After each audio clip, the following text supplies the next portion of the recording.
Últimos minutos antes de terminar Rolling Stocks, pero tenemos todavía tiempo para una última entrevista. José Basagoiti, CEO y cofundador en Trading Pro, bienvenido. ¿Qué tal? ¿Cómo estamos? Quiero comentar contigo, José, no solamente la situación de volatilidad absoluta que tenemos en la renta variable, sino me quiero fijar contigo en la renta fija, con ese subidón en las rentabilidades de los bonos en medio de la incertidumbre y en medio, en el caso, pues por ejemplo, del Bund alemán, entiendo, de su proyecto de gasto en defensa. Sí, de hecho, la parte de la larga curva, los tipos de largo plazo, descuentan crecimiento e inflación. Entonces, ahora la gran pregunta es si esta subida que hemos tenido en los rendimientos, o lo que es lo mismo, caída del precio, histórica, por cierto, no vista desde los últimos 35 años, bueno, pues básicamente está descontando que este gasto público va a generar crecimiento o que va a generar inflación, o ambos. Pero desde mi punto de vista, el miedo es a la inflación, porque el gasto público, al fin y al cabo, y ya sabemos y tenemos historia más que de sobra, no genera demasiado crecimiento, pero lo que sí hace es aumentar mucha masa monetaria y no al mismo ritmo bien servicios, por tanto es muy posible que acabe derivando en tensiones inflacionistas de nuevo.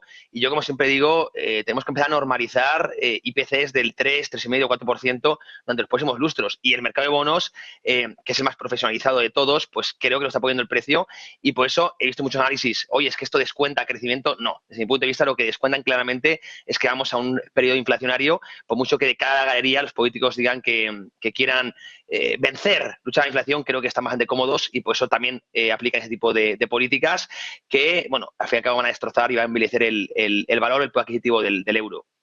A cuenta de eso que dices, José, parece que ha quedado un poco atrás esa época en la que parecía que los bancos centrales, tanto la FED como la Reserva Federal, tanto la FED como el BCE, quiero decir, iban a dejar atrás ese objetivo del 2%, porque se dijo muchísimas veces que era un objetivo que cuando se planteó tenía sentido, pero que en un contexto como el actual no lo tiene. ¿Por qué parece que se han alejado esas teorías ahora? Bueno, porque tienen la confianza ahora mismo en entredicho. Se han equivocado en los últimos 5 años muchísimo. Recordemos, ¿no? Inflación transitoria, claro que es transitorio. Luego subieron tarde los tipos de interés, luego los bajaron demasiado pronto, han respondido más a intereses políticos que económicos, y todo esto pues ha dejado, como digo, la confianza del Banco Central, que es su principal asset, su principal activo, pues deteriorada, y por eso creo que ahora mismo no pueden cambiar ese objetivo, porque bueno, genera mucha polémica. Yo no descarto que lo veamos en próximos años. De hecho, siempre es la ventana de Overton, ¿no? Se van haciendo ciertos estudios académicos donde se plantea que un 2,5, un 3, de hecho, nunca hemos sabido exactamente por qué el 2%, no el 1 o no el 3. Realmente no hay una tesis fuerte que lo apoye. Entonces, a pesar de que no lo nos estemos alejando, como bien comentas, yo desde luego en esta década creo que cambiará el objetivo y lo irán subiendo. Y bueno, el 3% lo tenemos cerca, porque vamos a tardar mucho tiempo, y esto lo digo, estamos en 2025, mucho tiempo en volver al 2%. O bien una recesión de caballo, incluso a ver, o desde luego creo que esa converger al 2% va a tardar muchísimo. Esa última milla va a ser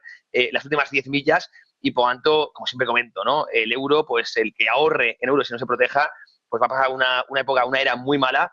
La redistribución de riqueza que estamos viendo es histórica, ¿no? Del bolsillo del tenedor de euros al político, al gobierno, que lo vemos que los estados son los agentes más endeudados de la economía, por tanto, también están cómodos, encantados con esta inflación, ya que licúa su deuda en términos reales y son los más favorecidos. Preguntar, José, por esa reunión del Banco Central Europeo. Tipos de interés se han situado en el 2,5%, quinto recorte consecutivo, sexto de este periodo, 150 puntos básicos menos. Había dudas sobre si la palabra restrictiva o no se iba a quitar del discurso de Lagarde. Al final no se ha quitado, y lo que ha dicho Lagarde es que la política monetaria es considerablemente menos restrictiva. Acabo de leer de fuentes del Banco Central Europeo que los tipos de interés van a seguir bajando. ¿Cuál es tu expectativa? Sí, que van a seguir bajando, porque bueno, el único mandato del Banco Central Europeo realmente es contra esa inflación, pero sabemos que por la espalda responden a intereses fiscales y a financiamiento de los gobiernos, que ahora más que un calo nos quitan, sobre todo en este entorno donde se plantea ese incremento brutal del gasto público con cargo a déficit, no lo olvidemos, para la defensa de ese ejército común, ¿no? Hablaba von der Leyen de esos 800.000 millones de euros.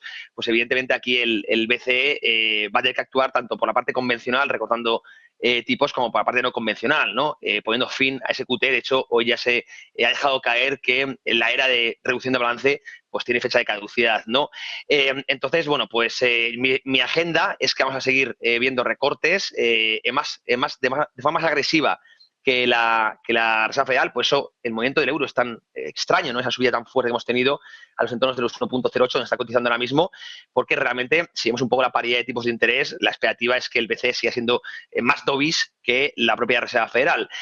Así que, bueno, desde mi punto de vista, creo que este rally del euro tiene poco recorrido, ¿no? Tiene poco más recorrido el que hemos visto y, bueno, responde un poco más a esa agenda fiscal con esa subida de los intereses en Europa que a otra cosa, ¿no? Y me quedo sobre todo con esa idea importante, ¿no? Y es ese posible fin del QT, que básicamente lo que nos viene a decir es que tarde o temprano el BCE se usará como herramienta para financiar a los gobiernos, que no olvidemos que Bruselas ha eliminado las reglas fiscales, es decir, todo el gasto en defensa, que veremos luego si se pueden meter más gastos que se encubran, como que es algo de armamentísticas o militar, al final va a meter mucho gasto y no va a entrar o no va a contar para reglas fiscales, ese déficit del 3% máximo. Por lo tanto, vamos a entrar ahora mismo en una espiral de deuda, creo que vamos, muy desagradable, que sí, que a corto plazo inflará activos, incluso maquillará datos de PIB, pero a largo plazo va a ser una hipoteca brutal para hijos y nietos, y bueno, en este entorno el BCE será un actor muy protagonista, así que, bueno, veremos política expansiva, creo que de forma muy, muy clara en próximos años, y desde mi punto de vista, esto ya es especulación mía, más dovish o más agresiva política expansiva que la Reserva Federal. Por tanto, no veo mucho más recorrido al euro, después de este rally tan tremendo, histórico que hemos visto en los últimos 2 días. Pues así nos vamos a despedir. Gracias por hacer este repaso a la actualidad bursátil y económica. José Basagoiti, CEO y fundador en Trading Pro. Un placer y gracias. Igualmente un placer, un abrazo. Inversión, bolsa, criptomonedas. Te contamos la actualidad que mueve los mercados.